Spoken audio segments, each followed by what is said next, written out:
Taoiseach Brian Cowen, you're very welcome to the programme. Thanks very much. What happened over the weekend to persuade you to hold this vote?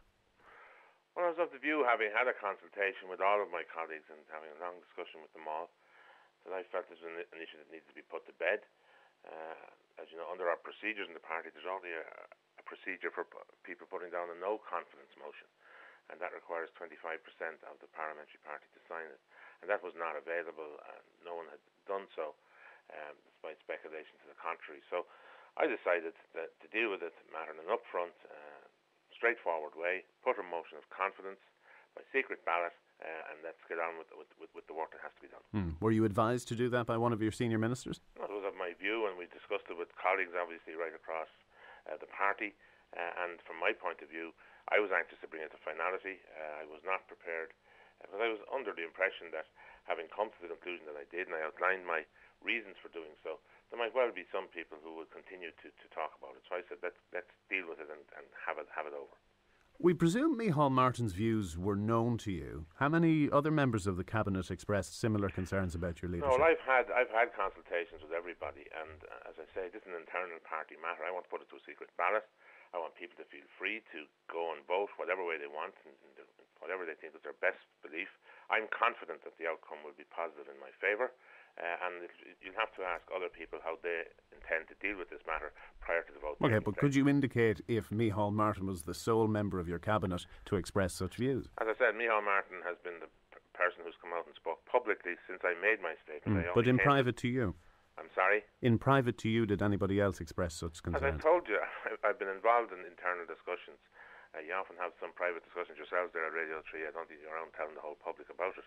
We're entitled to but we're not public figures. Yeah, but we're entitled to do our business in our own way. We are exercising a democratic procedure in our own party. And tomorrow evening you'll have an outcome as to whether the party have voted confidence in me or not. I'm confident that they will. Do you expect to be Fianna Fáil leader in 6 months' time? Again, I am the leader of the Fianna Fáil party, and that will be a matter for the party to decide at any time. Okay, but the likelihood would be, Taoiseach, that following the election, this issue may come up again. So if you consider that, I am not going to, with respect, get on to the situation in the aftermath of a general election. We haven't even started the general election. No, but I'm trying to preface another question. Well, I just want to make my point, if I may. The Fianna Fáil party have a democratically elected leader. It is I. I have decided of my own initiative to put that to the test so that there's absolute clarity about who the leader of Fianna Fáil is. Okay, if I may continue with the question then. Their own affairs and their own If I may continue with the question. Certainly. The likelihood would be that this issue may come up again. Given the discontent, whether it be widespread or confined, throw in the relentless media critiquing of your performance over the last year, and then, last but not least, the electoral losses that, if these opinion polls are in any way accurate, Fianna Fáil is going to face a loss of seats, probably a significant loss of seats. So why on earth do you want to stay on in the face of all this? Because I've explained my position to you. I have been leader of a government that has come through the biggest crisis this country has faced financially since the foundation of the state, possibly. We have a job to do. We have also to finalise our legislative programme. We have to put the budget into law. There'll be an election called, and I want to lead the party into that election so that we can put our case.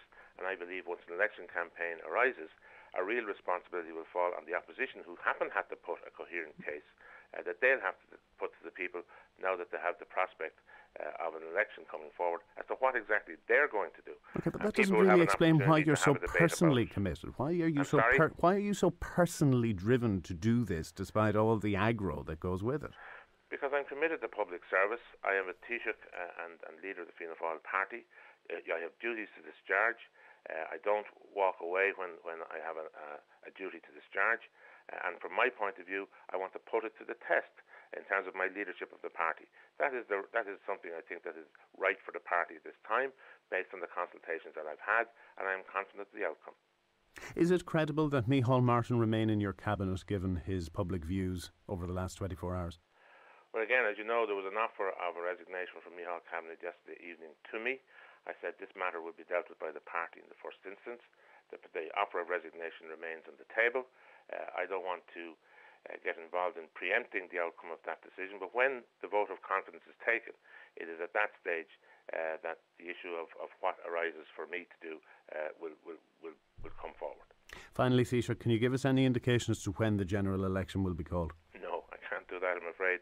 We'll continue. We've indicated in our legislative programme that between now and the spring there's important work to be done. There's work we do under the EU IMF programme. We've given commitments in the first quarter of this year to make some changes and bring forward legislation as we're required to do. It's important that the country demonstrates that when we give international commitments, that we in fact follow them through. And when we have that work done, and it's important that it is done, and that the Finance Act is in place, and that the investment and other communities know where exactly this country is going economically for the next 12 months, we will then, of course, dissolve the Dáil and have an election.